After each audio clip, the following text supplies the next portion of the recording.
Hello everyone, स्वागत है आप सभी का अपने YouTube channel study with Abhishek Yadav में। तो स्टूडेंट्स, आज की क्लास में हम लोग कक्षा 10 की त्रिकोणमिति की एनसीईआरटी प्रश्नावली 8.3 की प्रश्न संख्या 1 करेंगे। प्रश्न संख्या 1 क्या है? निम्नलिखित का मान ज्ञात कीजिए। ओके, तो इसमें पहला क्वेश्चन है साइन 18 डिग्री बटे में cos 72 डिग्री का मान ज्ञात करना है। तो इसको हम लोग फाइंड आउट करेंगे। तो ये हो जाएगा हमारा साइन 18 को हम लोग क्या लिख सकते हैं? Sine 90 minus theta equal to क्या होता है? Cos theta. तो इसको हम लिख सकते हैं sine 90 minus 72। Okay, sine 90 minus 72 और बट्टे में क्या हो जाएगा? कॉस 72। तो ये हो जाएगा हमारा sine 90 minus theta equal to cos theta. ये हो जाएगा कॉस 72 अपॉन कॉस 72। तो ये कट के हमारा 1 हो जाएगा, जो कि हमारा आंसर होगा। ओके, नेक्स्ट क्वेश्चन है हमारा tan 26 degree upon cot 64 degree. तो tan 90 minus theta equal to cot theta होता है। तो इसको हम tan थीटा को कॉट थीटा में चेंज करेंगे। तो इसको हम tan 26 डिग्री को क्या लिख सकते हैं? tan 90 माइनस 64 डिग्री और बट्टे में हम कॉट को चेंज नहीं करेंगे, ये हो जाएगा कॉट 64 डिग्री। तो ये हमारा हो जाएगा tan 90 माइनस थीटा, ये थीटा है। ओके, तो tan 90 minus theta equal to क्या होता है? Cot theta. तो ये हो जाएगा हमारा कॉट 64 डिग्री बटे में कॉट 64 डिग्री। तो ये कैंसिल हो जाएगा, तो ये भी हमारा 1 आ जाएगा। ओके, नेक्स्ट क्वेश्चन है, ये थोड़ा डिफरेंट है।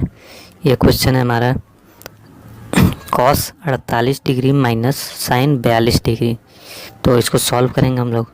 तो या तो कॉस को साइन में चेंज कर लीजिए, साइन को कॉस में चेंज कर लीजिए। तो मैं कॉस को साइन में चेंज करता हूँ। तो क्या होता है? Cos 90 minus theta equal to sine theta होता है। तो इस कॉस 48 को हम लोग क्या लिख सकते हैं? कॉस 90 माइनस और थीटा की जगह क्या हो जाएगा हमारा? 42। Cos 90 minus 42 minus sine 42 degree. तो इसके बाद हमारा हो जाएगा cos 90 minus theta equal to sine theta. तो ये हो जाएगा हमारा sine 42 degree minus sine 42 degree. तो ये कट के हमारा क्या हो जाएगा? 0। Okay, sine 42 minus sine 42 equal to 0। ये हमारा तीसरा क्वेश्चन था। ओके, यहाँ पे गलती से 4 लिख दिया है, ये तीसरा क्वेश्चन था, तो ये 0 हो जाएगा। नेक्स्ट क्वेश्चन है हमारा cosec 31 degree minus sec 59 degree का मान ज्ञात करना है। तो या तो हम लोग कोसेक को सेक में चेंज कर लें, आप किसी भी तरीके से कर सकते हैं। या तो कोसेक को सेक में चेंज कर लीजिए या सेक को कोसेक में चेंज कर लीजिए। तो मैं कोसेक को सेक में चेंज करता हूँ। तो इसको मैं क्या लिख सकता हूँ? कोसेक 31 डिग्री को cosec 90 minus theta equal to क्या होता है? होता है सेक थीटा। ओके, तो कोसेक 31 डिग्री को क्या लिख सकते हैं हम लोग? Cosec 90 minus 59 degree minus sec 59 degree. Cosec 90 minus theta equal to क्या होता है? Sec theta. तो ये है थीटा की वैल्यू। तो ये हो जाएगा हमारा सेक 59 डिग्री माइनस सेक 59 डिग्री। तो इसको माइनस करेंगे तो ये हो जाएगा हमारा 0। ये 0 हमारा राइट आंसर हो गया इसका भी। तो इसके लिए आप लोगों को वैल्यू याद रखनी होगी। ओके, तो मैं कुछ थीटा की वैल्यू पुट कर देता हूँ, वो आप लोग याद कर लीजिएगा क्या है।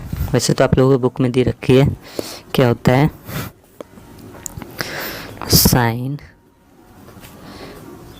90 minus theta equals to cos theta, और इसका उल्टा होता है कॉस थीटा का। Cos 90 minus theta equal to sine theta. Okay, next है हमारा tan 90 minus theta equals to cot theta. Cot 90 minus theta equal to tan theta. Sec 90 minus theta equal to cosec theta. Cosec 90 minus theta equals to sec theta. ये कुछ values हैं जो कि आपको याद करनी होंगी। ओके, प्रश्नावली 8.3 के लिए। ओके, तो गाइस वीडियो कैसी लगी कमेंट बॉक्स में ज़रूर बताइएगा। वीडियो अच्छी लगी हो तो उसको ज़्यादा से ज़्यादा लाइक और ज़्यादा से ज़्यादा शेयर करिएगा और चैनल को सब्सक्राइब ज़रूर कर लीजिएगा। Thank you guys, thanks for watching. मिलते हैं कल नेक्स्ट क्वेश्चन के साथ। Thank you.